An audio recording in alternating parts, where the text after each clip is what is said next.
Hello, everyone. Welcome to Stars with the Stars. My name is Julie Ann Fay, and this is your Celebrity Astro Chart walkthrough for this week. Let me pull this up on my phone so I can make sure all is well with going live.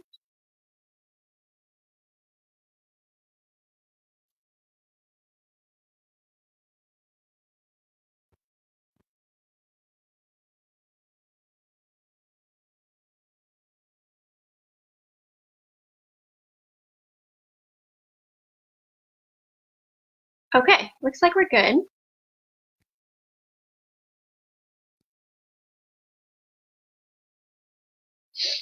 So, tonight, the Stars with the Stars person that I am doing is Bill Daley, who is yet another character on I Dream of Jeannie. I'm just continuing my theme of I Dream of Jeannie cast members because I love it and I love astrology, so why not put two things together that I love very much? So far, I've done the astrology charts for Barbara Eden and Larry Hagman, Barbara Eden and Larry Hagman.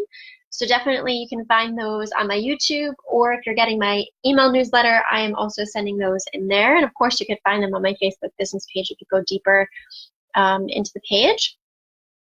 And tonight, I wanted to do the astrology chart of Bill Daley, who is basically Major Nelson's best friend and male counterpart, closer in age. There's definitely other male characters that are counterparts and important cast members, but he's the one that's closest, friendliest with Major Nelson and is kind of in on it, in that he knows that Jeannie exists and knows that Jeannie is a genie and all of the things. He doesn't know that right away, but as you get deeper into the series, he does learn that and is part of the story.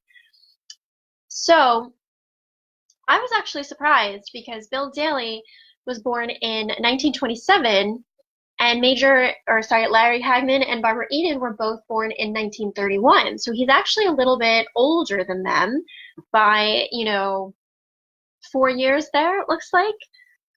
So I was actually surprised about that. I thought he was going to be at the same age or even younger because he looks so young, And it's also really crazy to think about somebody being born in the 1920s, as I'm, recording this for you in 2019. But you have to remember that this show was, between the late 1960s, so 1965 to 1970. And I had actually pulled up an article that Bill Daley has actually passed away. It looks like last year he passed on. So that is a bit of sad news, but we can even look at, in theory, some of the transits that were around that time or now, if he was still alive. It will really look mostly at his chart and kind of the makeup of his chart. So interesting too, he, by Wikipedia, was born on August 30th, 1927 in Des Moines, Iowa.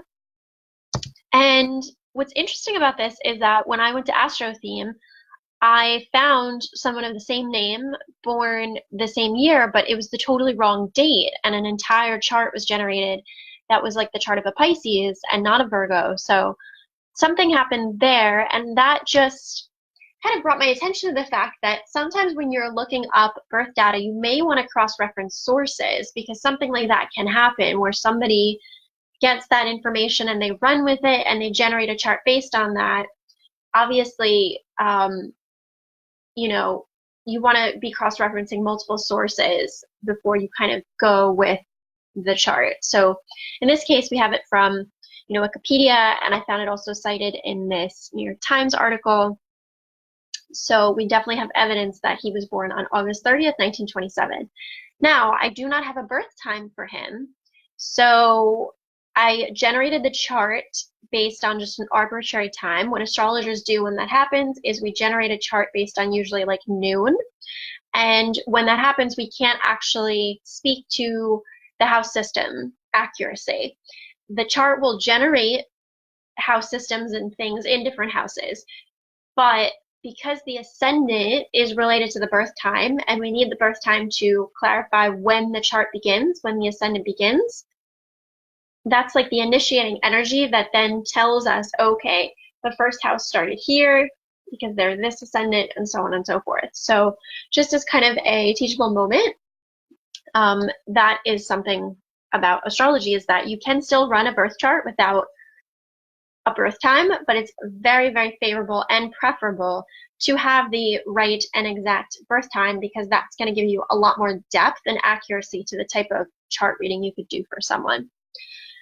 So with all that being said, let's take a quick step back and let's think about, you know, who this person was, the character that they were, and I've got a couple of things to show you there. So Bill Daley was this very lovable, friendly, very jokester, funny, likable bachelor, you know, that was basically the best friend of Major Nelson in the show.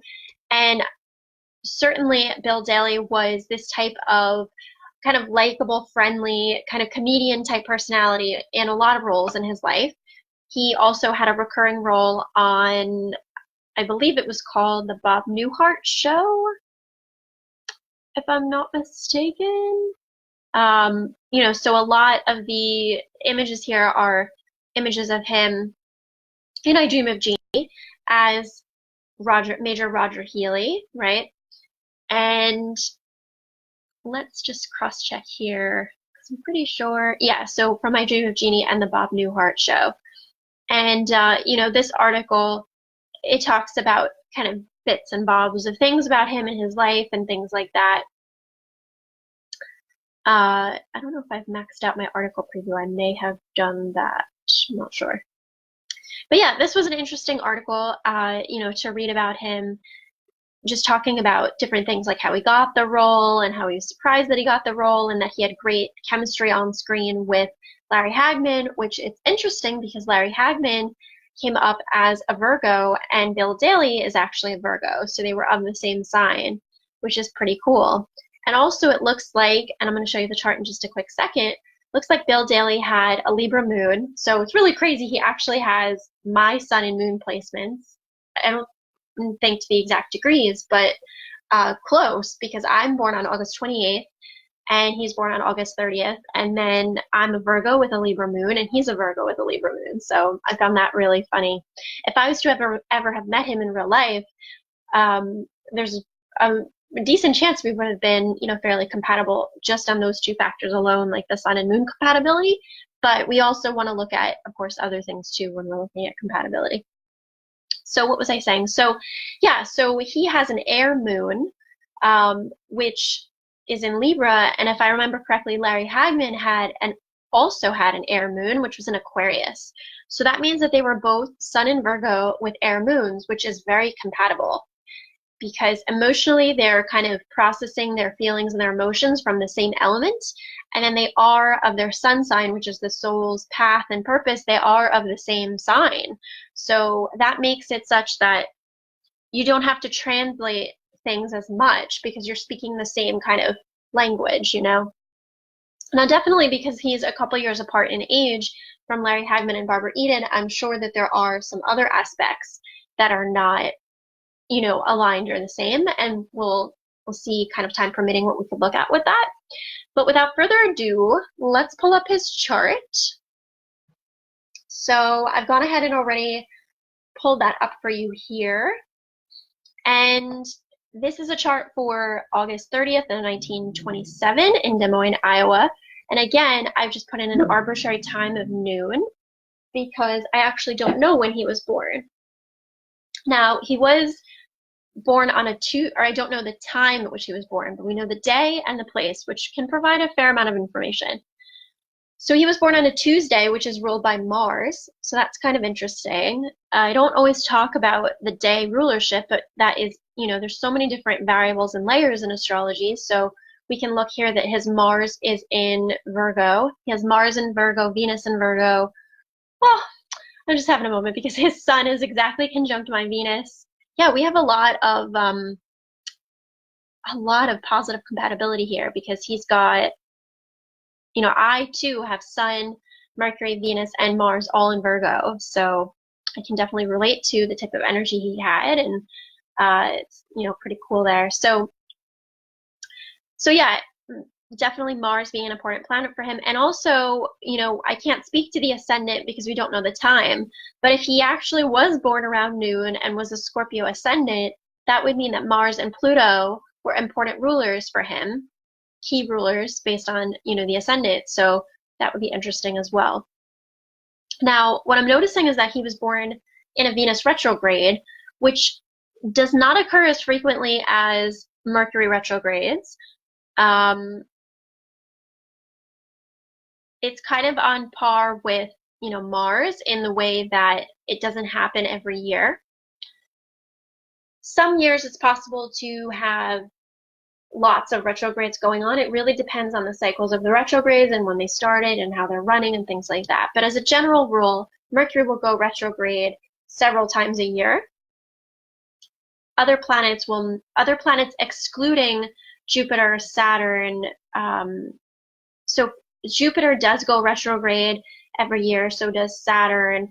It's kind of interesting how that works because we have smaller planets that go retrograde a lot, and then we have outer planets, much bigger planets that also go retrograde a lot, but then we have also inner planets, smaller planets that don't necessarily go retrograde all the time. So it's kind of interesting how that works. But being born in a Venus retrograde is significant to take note of, and I'm just thinking about the context of the show and how he was kind of always like, in the show, he's always kind of with other women, trying to like hook other women, trying to pick up other women, trying to get dates from other women, and kind of feels like he's lagging behind in the like, I've attracted my right person department. So that's kind of interesting because that's a little bit like what a Venus retrograde could be like. It's like you feel a little bit like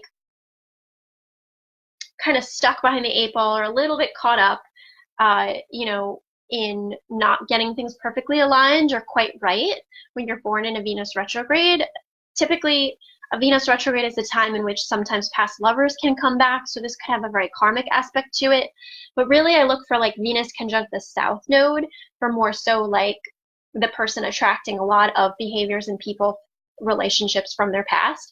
Venus retrograde is just that they might not be as spot on or as precise or as good at attracting love, and it just takes them a little bit longer to get caught up to speed. So they're similar energies, but not quite the same.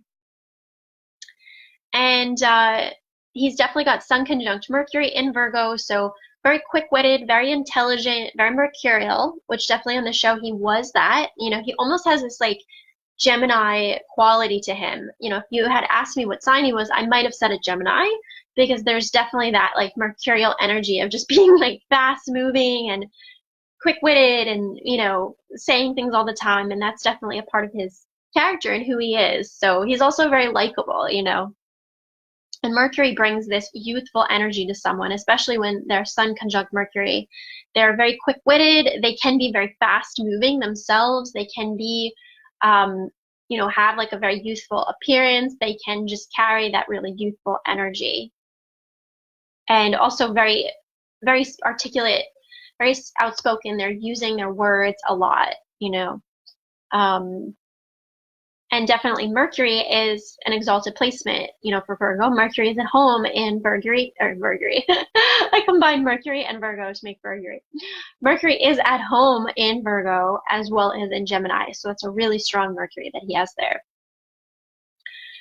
In fact, all of these placements are very exalted placements, with exception to the Venus. Venus doesn't necessarily like being in Virgo because it's more picky and discerning and critical. And sometimes in love, we have to practice softening that in order to be more forgiving or compassionate. So Venus would rather be in Libra or Taurus or Pisces, more of these softer energies than more of the discerning kind of Virgo energy. But these other planetary placements like his Sun, Mercury, and Mars are all, great in Virgo. And again, I'm a little biased because I have these same placements. So, and then he has Moon in Libra. What's interesting is that his Moon in Libra is close to Lilith, the asteroid of the repressed feminine. But because this is about a 5-degree orb, that's pretty wide for an asteroid. However, the moon sign is important, so we can give the moon sign up to a 10-degree orb. I would say that this is one of those like debatable aspects, because by the way that I would rule the orb of the moon sign, this could technically be a conjunction, but because this is such a small planetary body, because it's an asteroid, typically with asteroids, we only give it like 1, 2, at most 3 degrees of an orb. So it's a bit of a toss up. But let's say hypothetically we were counting this as a conjunction, It's just so funny that he's a Virgo with Moon in Libra, just like I am. I can't get over it. So if this was a conjunction, if we were to say that, that would mean that emotionally he could attract very intense women, very like powerful women, controlling women, but just very powerful, And it's interesting because if I think about Jeannie in the show, one of the reasons why I Dream of Jeannie so much is because it's obviously a show that came out during a very sexually liberating time, in United States history. I love the end of the 1960s. And I think that the show plays with these archetypes of who is in control of who a lot, because from outside appearances, you look at it and you're like, oh, this is totally this or that because she's behaving this way towards the guy, and obviously he's getting whatever he wants. He can make any wish, and she's, dressed like more scantily clad and like all of these things. However, Jeannie has tremendous power, and a lot of the time what happens is that she does what she wants anyway. So it's actually, from that perspective, this like almost like sexually liberating, powerful, like who's actually the powerful one here, ha ha ha, kind of dynamic. And I just find it fascinating to play around with that. I don't think that there's like any end to it or a definitive endpoint with it. I think it's just that it's interesting because the energy kind of moves in all directions. And that was a very Uranian time too, because we had Uranus conjunct Pluto, which Pluto is the planet of penetration and power and sexuality. And Uranus is like explosion. It's like breaking barriers, So all of that energy kind of was coming into play at that time as well. So I just think it's really interesting because certainly Jeannie would be considered a very kind of like dark, exotic, very powerful woman, right? Especially when she gets angry. And that is very much Lilith. So it's kind of interesting that he has that emotional bond to like females that are like that. Now, really important in his chart is that he has moon square Pluto. So if he's not attracting the women from this possible, depends on how you would want to say it, conjunction to this asteroid, he's definitely got this very strong aspect going on, which is that in the ways that he would value feeling safe or having the ability to just like breathe, there's also this component of, it's interesting because this is Cancer, which is again motherly energy and the feminine energy.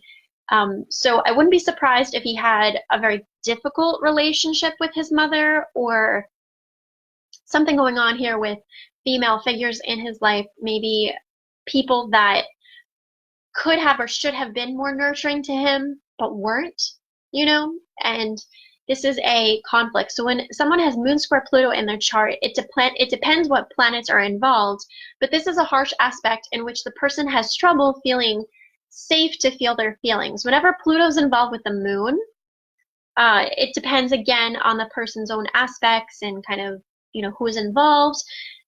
Because like, for example, Pluto in Scorpio square like a Leo energy would be very intense because that's fixed, right? These are cardinal energies, Libra and Cancer, and they're both kind of softer energies. So not to say that like one person's pain is less or more than the other, it's just that they're different shades, different experiences, So yeah, this is a tense aspect to have, in which like sometimes he might have just wanted to be kind of free and easygoing and at peace, but there might have been obligations to his mother or like motherly figures in his life, or just overall feeling like he didn't get the nurturing that he feels like he wanted or deserved. And this could also be even related to food or housing, because Cancer also rules the home and the domestic affairs. So there could have been something where he felt like, he couldn't be connected to his home life, or even his mother, or where he came from in some type of way. There could be any things like that going on. Also interesting that he's got Neptune at the end of Leo, and this is pretty close to his Mercury. So this is creating like a Neptune conjunct Mercury, which can definitely lead to, you know, confusion and being deceived or like delusions. But because his Mercury is so strong in Virgo and he's got all these other Virgo planets, I think that he, for the most part, was pretty, you know, grounded and aware of what he was thinking and perceiving. But definitely this Neptune and close, well, we can't actually speak to the midheaven because we don't have the birth time, but if he was a Scorpio ascendant and his Neptune was here, this would definitely add this like Neptunian element to his career, which Barbara Eden also had, because her midheaven was at the end of Pisces, which is like very Neptunian, and that placement is really desirable for acting and being in entertainment because Neptune rules Hollywood and movies and all of that. Now, either way, even if, you know, he was not a Scorpio ascendant, having Neptune close to his Mercury here is definitely adding this element of intrigue and romance and like this, you can't quite put your finger on it quality, you know, energetically to the way he presents himself and what he does, which again is really desirable for acting. So always cool to see that. Hi Brandy, so good to see you. So let's see, how are we doing on time? We're at about 23 minutes, looks like. So yeah, lots of things we can play around with there. And, you know, the moon square Pluto, if we look here, his Saturn is actually squaring his Mercury. I have this in my chart, not actually as tight in orb as he does. I'm trying to think, what are my orbs? No, actually, it's about the same. We actually have a lot of similarities, Bill Daley and I. So I can definitely speak to this, and my Saturn is in Sagittarius, and my Mercury is in Virgo, so I can really relate to this and understand this. His square here, so his Mercury is at 3 degrees and his Saturn is at 1 degree. So this creates tension between the desire to think in terms of practicality and reality versus the need to do work around faith and belief systems and trust in the universe and believing in a bigger picture. This is definitely also a positivity element. Mercury square Saturn can create this like depressive element where you feel like you don't get the answers that you would desire to have right away. And you have to work at balancing the energy of these like opposing energies in order to kind of find like, I'm thinking of the word homeostasis, you know, like a place of balance. So, but the trade-off is that in the process of not getting everything that you want intellectually, it forces you, it compels you, Saturn compels you to work really hard at it. So people that are Mercury square Saturn tend to be really, really intellectual, really intelligent, really articulate because they've had to work hard at mastering their Mercury in like two energies at the same time, you know? So for me, you know, this translated into, I'm definitely still integrating my Saturn, but this translates into understanding things of like the real world as well as the spiritual world, the philosophy world, the belief system world, right? So Bill Daley may have gone through something similar where he had to explore his belief systems. And even in this New York Times article that I was reading, they talked about how, you know, I think it says that at the end, something about how he had said to his children or someone, you know, that you can actually choose to be happy, a philosophy he lived by. So that's like very Sagittarius, very, very Jupiter energy, right? Which is to say like understanding like the law of attraction and that your thoughts create your reality. And that's something that he would have had to work towards because his Saturn is in Sagittarius. So that's encouraging to see that kind of towards the end of his days, he was reflecting and sharing that wisdom with other people, because that's a reflection of somebody having really harnessed the energy of their Saturn, and they've done a lot of the karmic work that their Saturn placement's about. He's also got Let's see. It looks like it's also plotting a Saturn square Neptune, and then a Sun square Saturn. So let's look at that. So Sun square Saturn, yep, and then Sun square Neptune. No, not Sun square Neptune. What did I just say? Saturn square Neptune. Yes, Saturn square Neptune. So, the Saturn square Neptune one doesn't concern me as much because technically they are in both the fire element. It's just considered a square because of the degrees. So it's still there a bit, but more so important is actually the Sun square Saturn, because that's a tough aspect to have. In fact, astrologically, we'll be having a Sun square Saturn coming up. Yeah, for sure, Brandy. You'll be able to go back and watch from the beginning. We actually are having a Sun square Saturn coming up soon into the beginning of next week. And that'll be in Libra and Capricorn. So Sun square Saturn is not fun. It's like blocks and delays. It can feel a little bit like a Mercury retrograde where you're trying to move forward, but Saturn is blocking you or holding you back and saying, like there's something that you have to redo here because it's not quite right for your growth. So this can be a very frustrating aspect to have when you're born with this natally, because it's frustrating when it's a transit, and when you're born with it natally, it means that, again, you don't get everything you want right away. So you have to work hard to achieve that satisfaction. Sometimes things don't come to you as easily, It'll be interesting to see, though, if, we ever did learn his actual birth time, what houses these are in, because it seems like he's a pretty happy person, a pretty lucky person, but we don't really know what, his inner world was like, what he thought about it, and kind of his inner world, right? We only know him from the outside, which is very Neptunian, right? That it's like there's this illusion there.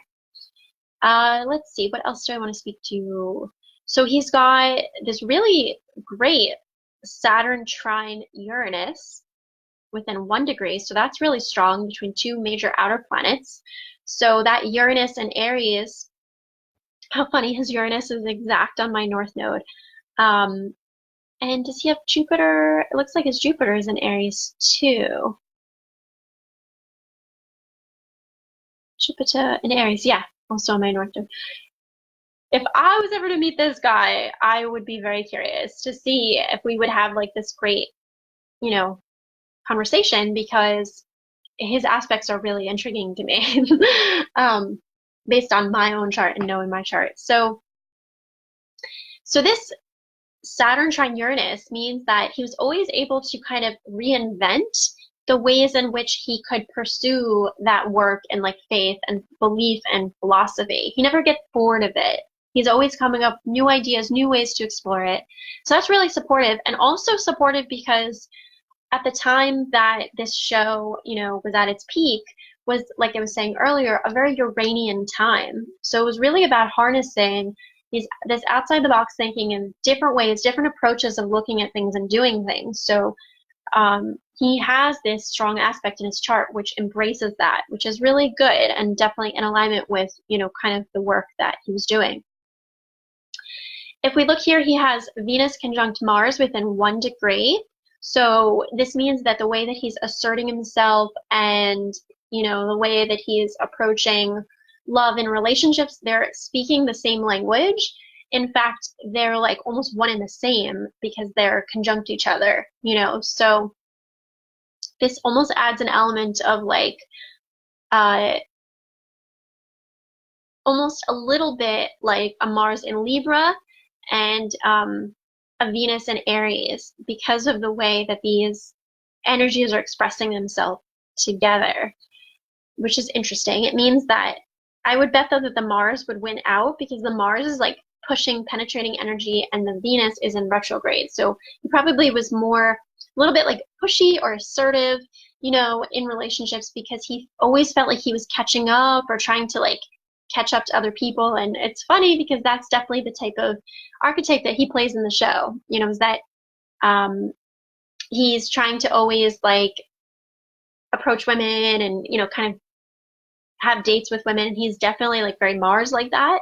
But then he also feels like this sense of lack because he doesn't have things as easily like his friend does, you know, who has Genie all the time with him and things like that. We also have this opposition to his Jupiter and Uranus. And having Jupiter conjunct Uranus, by the way, is yet another conjunction. So this is like the real pushing of this explosive, outside the box, innovative thinking. So he also was very able to understand what he had to do to reinvent himself. And I think that that was very much related to the philosophy and the belief that he had about staying positive and understanding and perhaps like a higher power and like a bigger plan, because Jupiter is actually the ruler of Sagittarius. So this tells me that these planets, Jupiter, Uranus, and Saturn, were actually very important players in his life. Now this is showing an opposition, and that seems like quite a large orb, so let's double check here.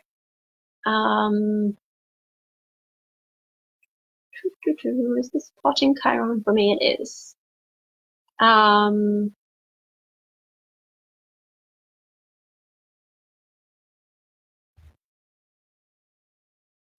Yeah, I'm gonna pause there with talking about that because it's not coming through super clear. So this wouldn't count as an opposition because these are, you know, too far out of orb. But it looks like an opposition, you know, because they are on the opposite sides of the chart. It's pretty interesting. I might have to kind of research that one a little bit further. There are other minor aspects like quincunxes and other types of things, you know, so I'm not really getting into that in these astrology chart walkthroughs, but it definitely could be something like that. And let's also look here. So his Chiron is at 5 degrees of Taurus, and this is in trine to his Mercury. So unlike Barbara Eden, who, if I remember, I believe had some harsh aspects to her Chiron, his is actually very well aspected. So in the ways that he might have been undervalued or like cheated of money, his Mercury in Virgo, his Sun in Virgo, would be able to really perceive critically the truth of the matter and to kind of see things and call things for what they really are, which definitely would have helped him out with not getting wounded as much. It's also interesting to sometimes like to play around with numerology. So his Chiron here is at 555, which in numerology is related to change and money. And he has this Chiron in the sign of Taurus, which is one of the rulers of money and astrology. So pretty interesting kind of if you play around with some of that stuff. So I think we're pretty much at time here. I'm gonna stop, but I hope you enjoyed this Stars with the Stars chart walkthrough of Bill Daley. And I totally have been enjoying doing this series with different people from my Dream of Genie. And I'm looking forward to doing more. I have somebody else in mind for the next Stars with the Stars. And that probably won't be next week. It'll be the week after that. But I'm sending you all so much love and light. Thanks for watching this. I hope that you learned something. And I look forward to talking to you soon. Bye-bye.